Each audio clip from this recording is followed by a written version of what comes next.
I don't say that because we got these awesome buildings or we got, SUVs sitting out there, a bank account. That stuff doesn't make us blessed, guys. No, it don't. Our resources don't make us blessed. Our resources make us responsible. Our blessing is and will always be Jesus Christ, what he did on the cross does for us today. And in yes! He's our blessing. Yes! Still, I'm glad I was born somewhere where somebody loved me enough to tell me about it. I was in El Salvador and we were working on houses and putting in a water well one day, and I woke up the third morning. They said, we got to go down into the city, down into San Salvador to help a couple orphans. No. These guys didn't even know my story. This is how God does stuff, I guess. So I said, what do you mean? They said, somebody in America is helping these two kids out. And as a result, now, among many other things, these kids are going to get an education. They're going to school, and today's their first day of school ever. So we're going to take supplies down to their home. Again, home down there is not what home is here. That's right. We started down into the city. It was row after row of these corrugated metal boxes, tiny little tin shanties. Any of you guys have served in the military, you know what I'm talking about. It just went on and on. Eventually we came to the address, another little shack. They opened the door, and when I stepped inside, the first thing I noticed, they said that there was 2 kids there. There wasn't. There was 4. Oh. The 2 that were being helped down, we gave backpacks, shoes, supplies. They took off. We barely got to see them. First day of school ever. The other 2 waited behind. One was a little baby boy. He wasn't old enough for school. But his sister was. No. When I walked in that little shack, sitting off to my left on a dirt floor, a little 4 or 5-year-old girl named Maria. For some reason, when I got inside there, our eyes happened to connect. When she saw that I had supplies and the guys had sacks of rice and clean water, she knew we were there to help. She looked up at me, and those little brown eyes. Oh. That's how they get. That's how we get you. And her little smile went from ear to ear. Oh. She just kept looking at me. She stood up, her little hands were shaking. You could tell she was getting excited, but she wouldn't take her eyes off me. She was fixated on me. It was probably the glare. And then she started talking to me. You know when a kid gets excited, right? I mean, she's talking like 100 words a minute, and I know a little Spanish, but not that fast. Woo. I had to get the interpreters involved. She was talking to me, I was... Oh. Hey, come here. Ever since we got in here, this little girl's been talking to me nonstop. She's so excited, but I don't know what she's talking about. Interpreter listened for a minute and looked at me and said, this child just said to you, someone in America loves my brother and sister, and one day someone's going to love me too. Oh. She said that, it just wrecked me. Oh. I leaned down there where she was. I got the interpreter to get in. Put my hand on her shoulder. I said, well, you know what? We love you right now. And I hugged her. I don't know if she understood a word. She just... Ow! The whole time I looked at that child, all I could think about was what Jesus said in Matthew 25. One day we're all leaving this place. We're going to stand before God on that great getting up morning. Yeah. Jesus says, just like my mom heard my voice, and like I was hearing Maria's, we're all going to hear the voice of God. And according to the scriptures, Matthew 25, there's going to be a 1-question test. Only 1 question mentioned at judgment, Matthew 25. God will look each one of us in the face and say these words.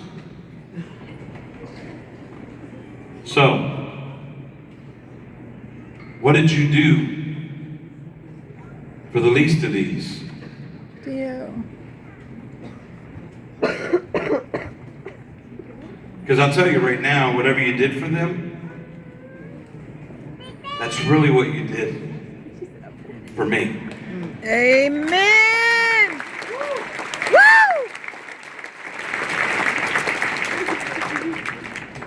I want you to meet someone tonight. This is Lyrian. She lives in Guatemala. She's about 5 years old. She's much bigger in real life. My birth mother didn't take care of me.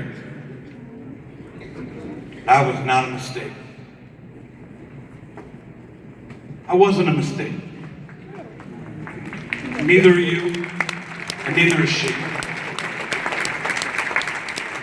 Tonight, on behalf of Bart,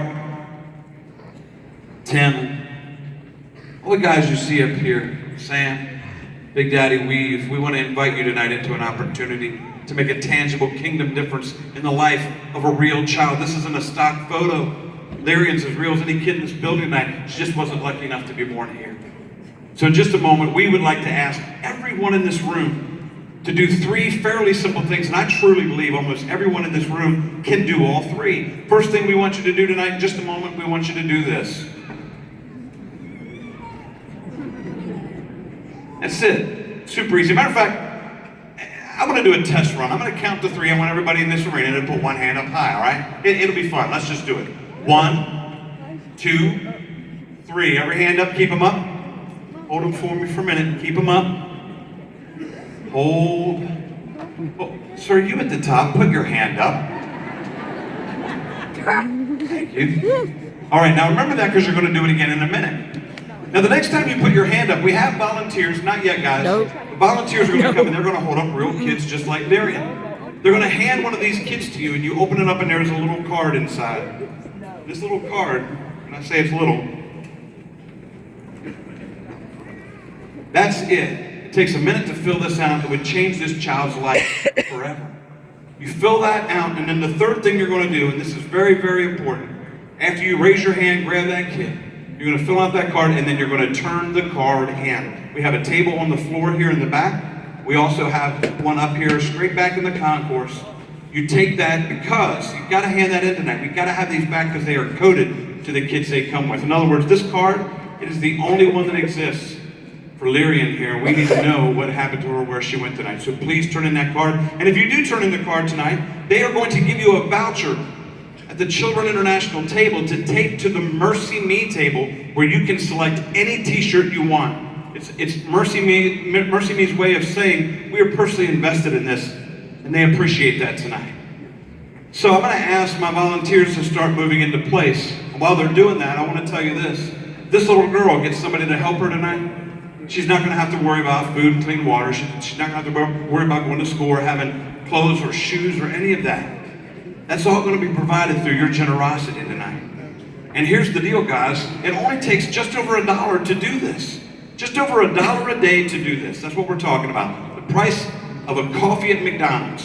So I'm going to ask this question, and then we're going to change the world tonight in this building. Now, how many of you guys, maybe you've been coffee for a long costs more time, at McDonald's. You feel like you can get a coffee at McDonald's right now. Anybody doing that well? Yeah, this is the part where every hand should be up again. I know you can get a coffee. You got in here. I preached that at a church in Alabama a while back, and this lady on the front row Sunday morning church just blurted out, "I get my coffee from Starbucks." The Starbucks costs more. That's great. You can help 10 of these kids. As we're laughing, you know it's true. So tonight, on the count of 3, let's raise our hands and let's take care of these kiddos tonight, church. Nope. 1, 2, 3. Hands up and keep them up. Can we get the house lights up? Need the house lights up here. Here we go. Hands up. Boy, that's a lot of hands. Keep putting them up, guys, because we got a lot of kiddos. They need your help. Just over $1 a day. I know there's nobody in this room that would let a kid go without for just over $1 a day. Keep putting those hands up. Volunteers, think of this like an Easter egg hunt now. You see a hand, you take a kid. Whole row of people back there. Awesome. Keep putting those hands up. And as you do that, you're going to notice something on the back of every one of these packets tonight. There is a QR code, and it's the same as the QR code right up there. But this one comes on this packet. That's Lyrian's. You can take your device, your phone, and scan that, and you don't even have to write all the information out. You can do it right on your phone. But hear me when I say, if you do it on your device or your phone, please still bring your little white card up and hand it in to us so we know where the child went tonight.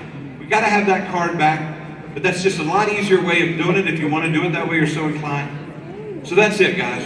grab a chop, fill it out, take this to the table, we'll get you that voucher to pick out any shirt you want from the Mercy Me merchandise booth.